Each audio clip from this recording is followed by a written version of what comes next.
Well, hello, students. We are now in the last section, the last chapter of this particular section on section two in our second week. And this is chapter 9 already. It's amazing how much we've covered in such a short period of time. However, this is a really, really important chapter because it's going to talk about something very dear to our hearts as leaders, and it's going to talk about the ethical leader. So, the purpose of this chapter is going to essentially be to introduce the concepts of ethics and social responsibility. As we know, ethics in an organization basically starts with the values and the company culture. The chapter is going to address the source of ethics, give examples on creation of an ethical company culture, and discuss social responsibility from both a personal and an organizational perspective. So, section one of this particular chapter and learning objectives is going to be threefold. And that is going to be to define ethics and give examples of ethical decisions that you're going to make in your daily life. It's going to explain the levels of ethics and how those levels relate to leadership.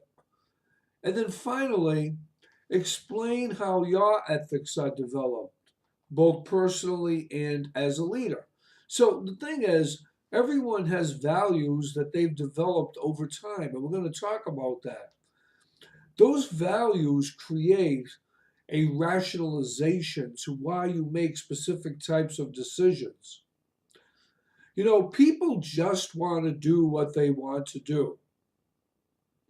I know this sounds like a bold statement to make, but people are steadfast in getting done what they want to get done when they want it to get done, despite rules, regulations, and so forth. A lot of people don't like rules because they say they don't apply to them. A lot of people say CEOs of a company that haven't really been as ethical as they should be have said things like, well, my number one, and this is the rationalization now, my number one responsibility is to be able to maximize the shareholder value of the stocks that my investors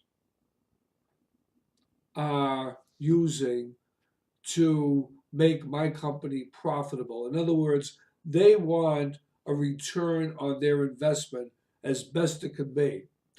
And me, as the number one stakeholder, will do everything that I can in order to make that happen. And usually, the umbrella that they use is as long as what I am doing isn't illegal. Well, when you think about it, laws are made on the concept of what is commonly referred to as utilitarian theory. That means do things for the good of the many. If it hurts one or two people, or maybe a few more, and I've got 10,000 people in my company, well, that's the cost of doing business. That's another rationalization. But does certain ethical decisions only apply to certain people because they can justify their actions? So we're going to take a good hard look at that, and actually just following this particular webcam of the overview of this chapter, I'm going to put up a very interesting YouTube video that I am sure you'll like to see based on what I just talked about.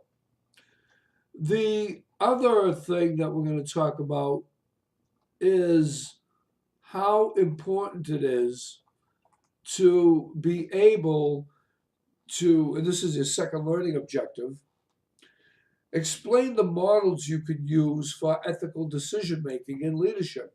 What are some of the different things that you could do to make ethical decisions?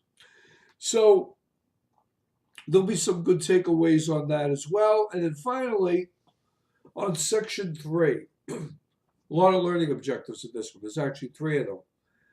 We're going to explain and give examples of the levels of social responsibility in business. How do we give back to the people that make us profitable?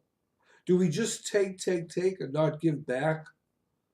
Or do we have a fiduciary or a type of responsibility to give back to them from taking from them? Yes, taking from them on their money, their hard-earned money, so that they can purchase what we produce, whether it be a good or a service. So these are all things that we're going to talk about, think about in this chapter, and this will end this particular section. Okay, happy studying.